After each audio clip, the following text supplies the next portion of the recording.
The KDKA Sports Desk is brought to you by Xfinity. Welcome back to the Ireland Contracting Nightly Sports Call. Just a couple updates here. We've talked about the Steelers ending their preseason last night. Well, Pitt starts their regular season tomorrow against Virginia, 7:30 kickoff at Heinz Field. And it's going to be an interesting situation because Kenny Pickett entering year number 2 as a starter. A lot of expectations from this offense under a new coordinator in Mark Whipple. Head coach Pat Narduzzi says he expects a lot more balance with this offense. So they will run the ball like they did the past couple seasons to a heavy degree, but he does expect more as far as the offense to incorporate a little more of the pass and a little bit more opportunity for Kenny Pickett to make plays. So that's one thing we're keeping an eye on tomorrow as they open the season with a Coastal Division game as they defend that ACC Coastal Division title. Right now in Denver, Pirates are facing the Rockies at 6-2, I believe, in the 5th inning. Melky Cabrera, a 3-run home run for the Pirates, so that's helped them get the edge in that one. Not to mention it's week 1 of high school football. A couple notable scores. Here's one for you. We have Paul Zeise in studio. Here's one for you, Paul. McGuffey 42, Clairton 27. Clairton is 0-2. Here's a hint. It's been a while since that happened. I mean, even the great programs at times probably, you reload a little bit. I'm assuming it won't be long before they're back. I mean, that's just the nature of that team. Would have to agree.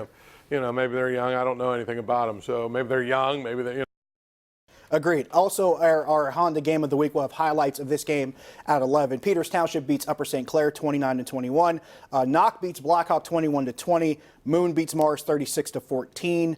Newcastle beats Montour 28-21. So just a handful. Hold on. How did you miss the game of the night? I know where you're going with this one. Penn Trafford 28. Gateway 7. Yeah. Oh, I mean, people tell me all week about how Gateway was they had 97 8-star guys. I had high hopes they were going to run my Warriors out of the building. Come on, man. I had high hopes for Gateway. I won't even lie about it. But you know what? Penn Trafford, I'll give Penn Trafford credit. They've put together a pretty solid program in the last half decade. And they continue to compete. So congratulations to Penn Trafford and a well. Just a handful of scores that we'll give you. And of course, tune in at 11. We'll have some highlights and scores from around the area as well. In the meantime, we'll go to the phone lines, 412-575-2600 on the Borders and Borders hotline. We start with Mike in Cannonsburg. Mike, you're on the Nightly Sports Call. Hey, how you gentlemen doing? Hey, I want to touch with Pitt, finish that conversation with Pitt. Let's go. I believe Pitt is going to have a pretty good year at 9-4. Now, I'm highly thinking, but I believe with this high-powered Mark Whipple offense, which the ACC is not going to be ready for, I think they can catch some opponents off guard. And I'm looking for Kenny Pickett to have a big year. It's a big loss on that D-line with Weaver, but I believe Pitt can overcome and have a pretty good year at 9-4. Tell me what you think, gentlemen. All right, thanks for the call. What do you think, Paul? Well, I mean, I think the offensive line is a question. That's the biggest one for me on offense. And if they're able to protect him, I would assume that the schemes and everything else that Mark Whipple puts together will make it so that he can throw passes to open receivers, which a lot of times, in college football, if you scheme it right, you don't even have to be a great passer, which is why there's guys that throw for 6,000 yards that never sniff the NFL. I can't even disagree with that. The front seven took a really big hit with Rashard Weaver going down. Agreed. Rashard Weaver. It's hard to replace a dude that can do what he does. So I think their defense maybe took a little bit of a hit, but it all comes down to me, their offensive line. I really think if their offensive line, because they got 4 new starters, if their offensive line comes together, I think they have a shot. You and I said earlier this week we both are in the 7-8 win range. That's kind of where we're sitting right now. That hasn't changed for you at all? I think 7-8. Yeah, that's probably about right. Yeah, I have to agree with that. I'm still sitting on 7 or 8 wins. Let's go to JB in Squirrel Hill. JB, you're on the Nightly Sports Call. You guys there? Yes. How you doing? Hello. How are you? All right. So I was thinking about, for some reason, Bruce Arians caught my attention. He's with Tampa Bay now. But if you gave Arians the Steelers of the last 12 years, I think, in my estimation, he would have at least 2 Super Bowl rings, and he would definitely not be 0-6 going on 0-7 at New England. There's no way. What's your thoughts on that? Thanks. Well, there's a couple of things you can dissect from that. I will say this much. I think if you asked Ben Roethlisberger if he had a chance to keep running Bruce Arians' offense, I don't think he'd say no to that offer. I think he kind of enjoyed that offense when Bruce Arians was here. I think that's one thing you point out. On the other side of it, there were a lot of people that weren't happy with Bruce Arians before he left town. A lot of people weren't happy with him as the offensive coordinator. Well, so we're kind of changing. I think he's saying. History I think he's saying if he was the head coach the last 12 years. If he was head coach the last 12 years, yeah.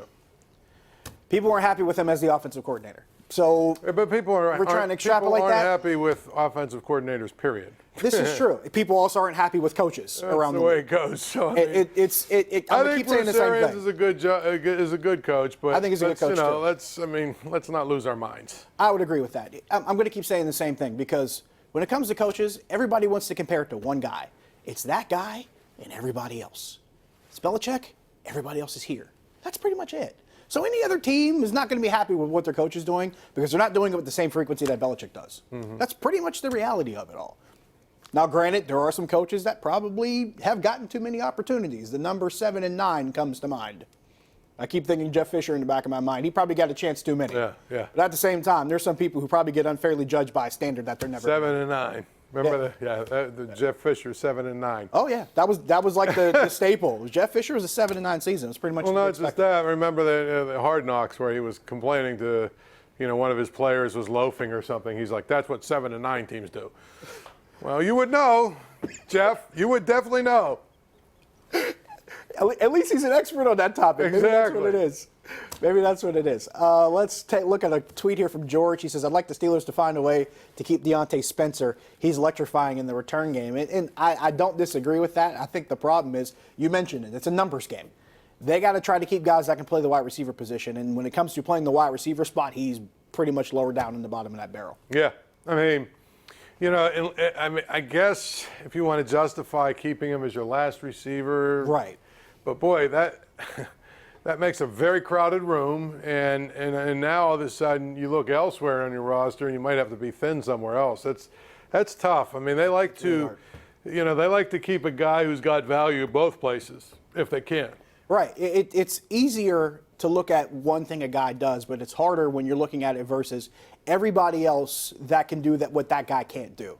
And that's pretty much where Deontay Spencer comes in. Because, yes, I'd love to see Deontay Spencer as a return man and what he can do, but the problem is you got to keep spots on this roster for guys that can play that wide receiver position. And right now I'm looking at a guy like Johnny Holton who just continues to make plays. And I'm going, if you lose one of your top receivers, you might need a Johnny Holton more than you're going to need a Deontay Spencer.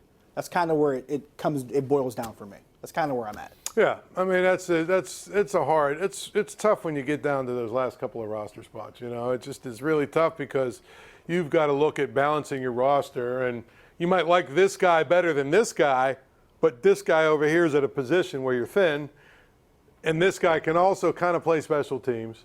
That's just the way. And I mean, like Ryan Switzer can return stuff. I mean, they got guys that can do what you need to do. So, I'm going to ask you a question. It's rhetorical. How do you feel about talking about teams that have been sold in Major League Baseball? Think about that. We'll take a break. We'll be right back.